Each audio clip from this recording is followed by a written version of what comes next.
Welcome back, class. We are going to wrap up our discussion of Chapter 11 with talking about one last bonding theory, and that's what's known as molecular orbital, or MO theory.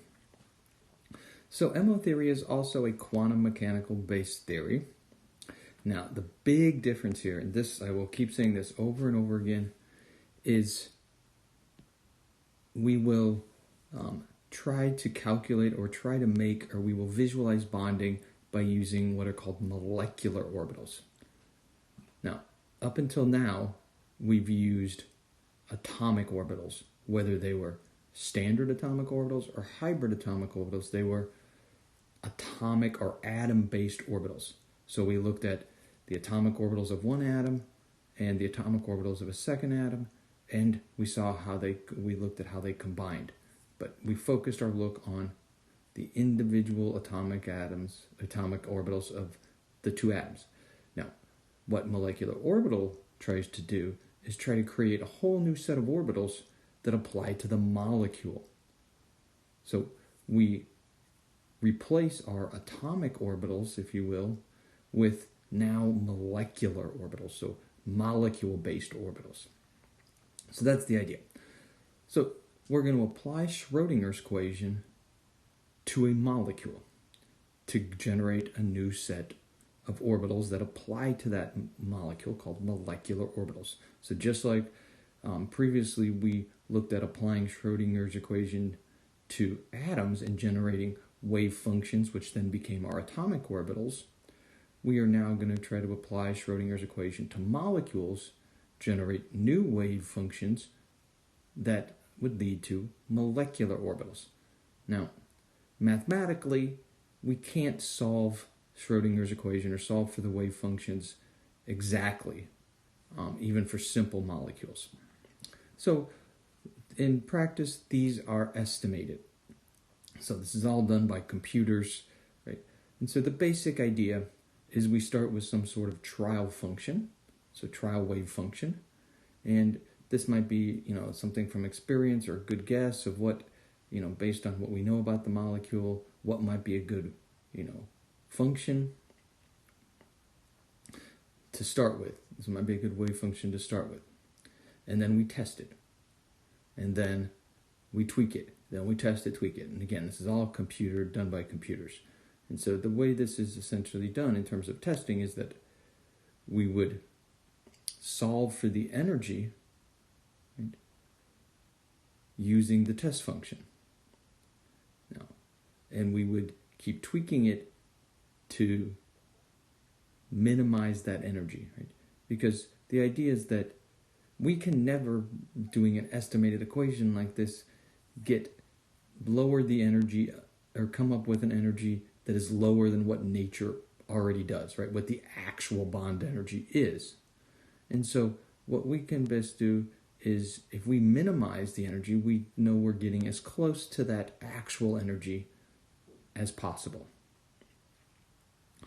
Now, one of the hardest things to do when you look at molecular orbital theory is to get set in your mind that we are looking at orbitals for the molecule, right? And the electrons belong to the molecule, not individual atoms. And so one of the things that this model will help us understand is this whole concept of delocalization, right?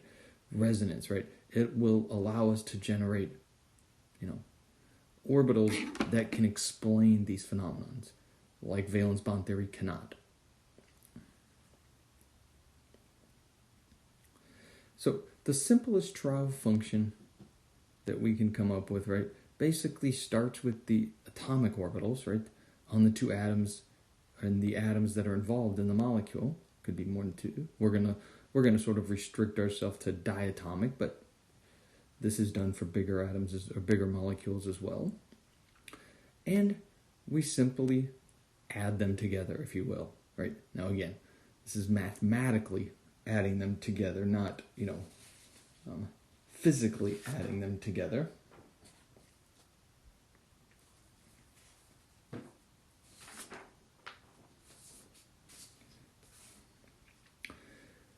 And so this is called linear combination of atomic orbitals, or LCAO method, right? And this is sort of the simplest approach to generating molecular orbitals. And of course, we're taking all of the orbitals on all the atoms in the molecule and combining them. Now, because orbitals are wave functions, it's actually the wave functions that we're combining. Now, we know that wave functions can combine both constructively and destructively. So when we combine these, there's going to be two outcomes, a constructive combination and a destructive combination. When the wave functions combine constructively, the resulting molecular orbital is lower in energy, right? So constructive combination results in molecular orbitals that are lower in energy than the atomic orbitals we started with. And therefore, this is called a bonding molecular orbital. And we'll see when we look at the shape that they emphasize bonding, right? That the electron density is shown to be more heavily where bonds occur.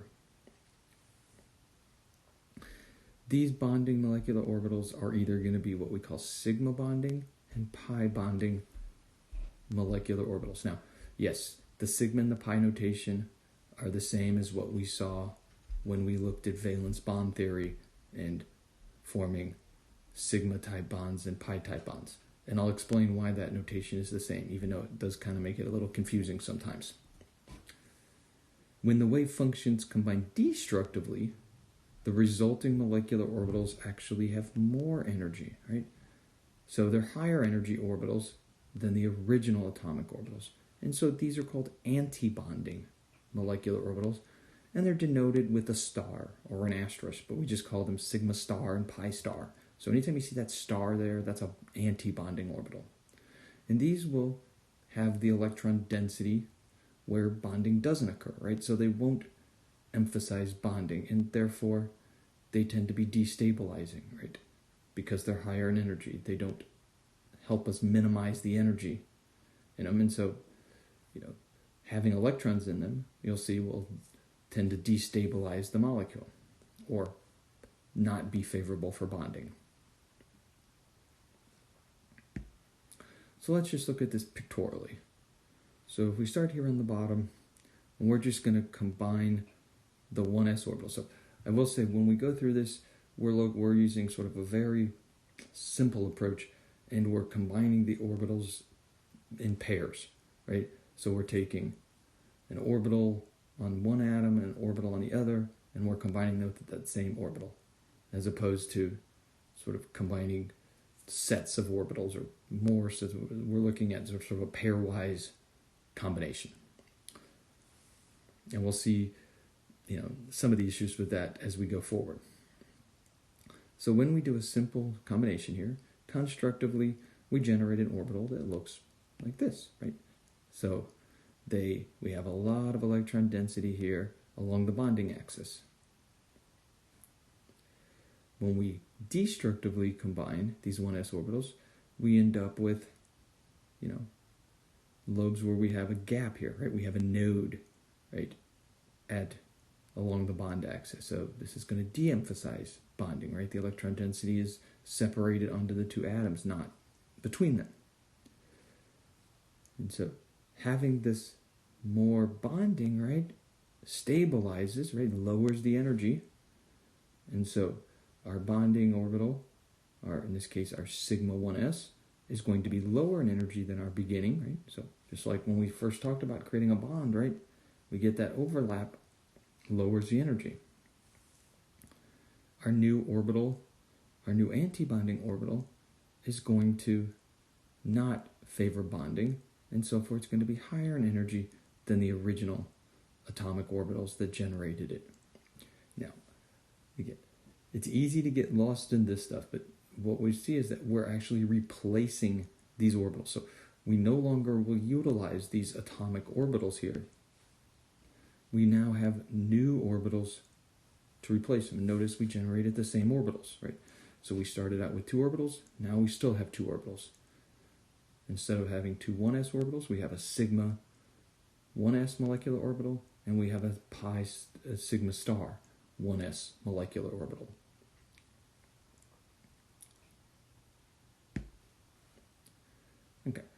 So when we place electrons in a bonding MO, it stabilizes, right? It emphasizes bonding, makes the molecule more stable. Again, they're going to be lower in energy than the original orbitals. Antibonding orbitals are destabilizing. They're higher in energy than the original atomic orbitals because they don't show the electron density where the bond is. Now, let's note this point here. Electrons in the antibonding orbitals actually cancel out the stability gained by the electrons in the bonding orbital. So as we start to put electrons in the antibonding, right, if we have equal numbers of electrons in the bonding and the antibonding, they kind of cancel each other out. And we might see that a bond doesn't form in that case.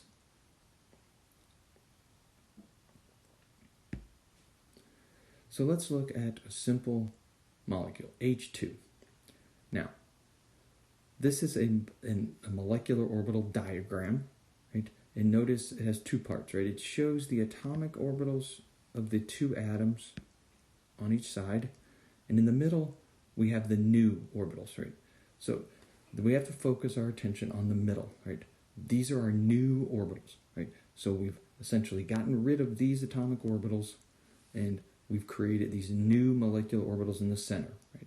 And that's what we need to think about. So when we show the electrons, right, these are actually the same electrons, but we're showing them where they were originally in the atomic orbitals and now where they are in the molecular orbitals. So when we fill these, what we're really worried about filling is that center column, that molecular orbitals. And so when we have H2, we have a total of 2 electrons, right? And if you want to come up with the total number of electrons, right, this is just going to be like you did in the Lewis structure, right? It's just the valence electrons. So assuming we're filling all of the orbitals, right, we're just going to look at how many valence electrons we would put into our structure, and that's the number of electrons we would put into our molecular orbitals. So H2, there's 2 electrons. You can see both of those electrons go into the stabilizing sigma 1s orbital, and not surprisingly, hydrogen forms a nice, stable single bond.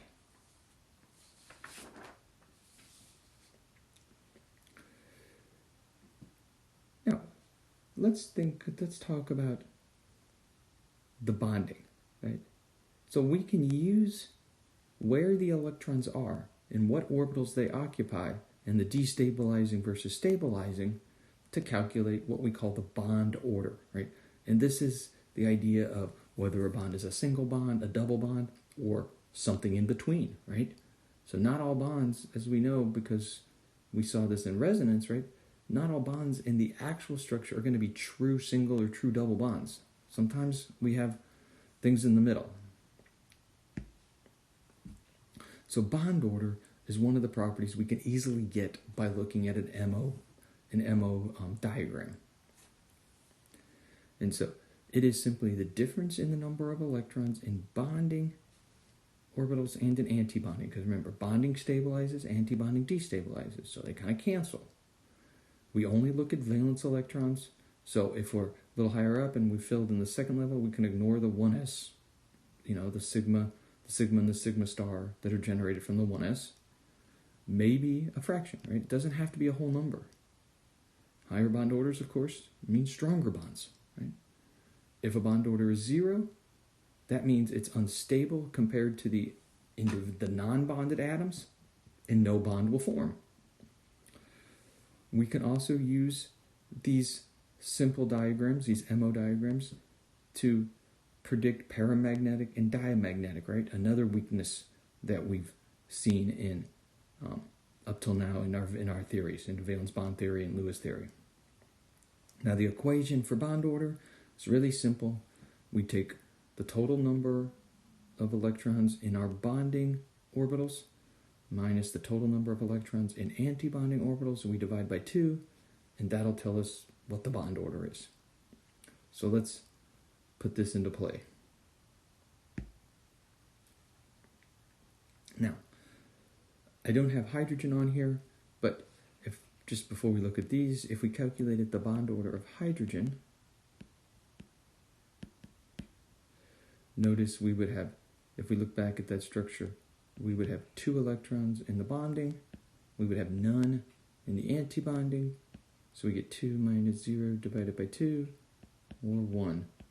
So we would predict hydrogen would have a single bond, right? Or a bond that's in line with a single bond. But let's look at some other simple diatomics. Let's look at helium, right? So helium has a total of 4 electrons. So again, we show the atomic orbitals, but we can kind of ignore those, right? What we're interested in is those molecular orbitals in the middle. We have the sigma 1s and the sigma star, right? Our 4 electrons, 2 are going to go into the sigma, the next 2 are going to go into the sigma star, and that fills up our orbitals. So we calculate our bond energy, right? Notice we get 2 bonding electrons minus 2 antibonding divided by 2, we get a bond order of 0. This tells us that He2 doesn't exist, and that's true, right? He2 does not exist in diatomic form. It exists in individual atom form, right? We just have hydrogen or helium atoms, right? So this is the kind of thing we can do here. Now, on the other hand, if I have He2 positive ion, right, it only has 3 electrons. So now the first 2 electrons go in the sigma 1s bonding, the third electron goes in the sigma star 1s antibonding, and our bond order is 1/2, right? It's more stable, right? This species can't exist, right? So we can form an He2 ion, cation, but we can't form an He2 molecule because it's unstable. And we can keep going through this, right? Li2, if I want to know if Li2 is a stable molecule, right? Now, notice in lithium, because we've gone into the 2s, we don't have to worry about the 1s anymore. Notice now we're combining the 2s orbitals. We know those are filled, and essentially the energy cancels each other out, right? We have a filled bonding and antibonding. So lithium is kind of like hydrogen, right? It has 1 2s orbital, and so we have a total of 2 valence electrons that we're going to use, right? And so those 2 electrons go into the bonding, and we end up with a bond order of 1, like we had with H2, and Li2 is stable. Okay? So this is the idea. But, of course, we quickly run out of electrons when we start thinking about just diatomics, right? We quickly get into p orbitals. And in the next video, we're going to wrap all this up and talk about what happens when we bring p orbitals into the picture.